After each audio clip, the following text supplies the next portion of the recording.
ఇప్పుడు ఈ చట్టం 3 అంశాలు పేర్కొంటుంది ఆబాదీలకు సంబంధించి. ఏమంటుందంటే ప్రభుత్వం నిర్ణయించిన తేదీ నుంచి ఆబాది గ్రామ కంఠానికి కూడా 6 వారు ఉండబోతుంది.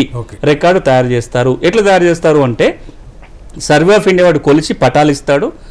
రెవెన్యూ శాఖ పంచాయతీ వాళ్ళ మిగతా భాగస్వాములు చేస్తే ఎవరెవరికైతే భూములు ఉన్నాయో వాళ్ళ పేరు రికార్డులో రాస్తారు. ఇది ఒకసారి రికార్డు తయారైతే మీరు దీని మీద అభ్యంతరాలు ఉంటే కూడా ఛాలెంజ్ చేసుకోవచ్చు. ఒకసారి రికార్డు తయారైన తర్వాత మరి మ్యూటేషన్లు రిజిస్ట్రేషన్లు ఎవరు చేస్తారంటే ఇప్పుడు ఏ విధంగానైతే రిజిస్ట్రేషన్లు మ్యూటేషన్లు జరుగుతాయో ఆ వ్యవస్థ కొనసాగుతుంది. ఇప్పుడు ఎవరు చేస్తున్నారు? సబ్ రిజిస్ట్రార్ రిజిస్ట్రేషన్ చేస్తున్నాడు, మ్యూటేషన్ లోకల్ బాడీస్ చేస్తున్నారు, అవి కొనసాగుతుంది. కానీ ఎప్పుడు లేనిది ఒక కొత్త అవకాశం ఏంటంటే ఆ మ్యూటేషన్ల మీద అభ్యంతరాలంటే మీరు కోర్టుకు పోవాల్సిన పని లేదు.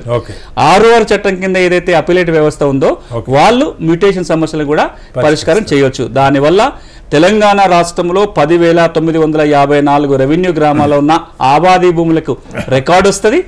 ఆ రికార్డుల సమస్యలు ఉంటే పరిష్కారం పని లేకుండా వస్తుంది.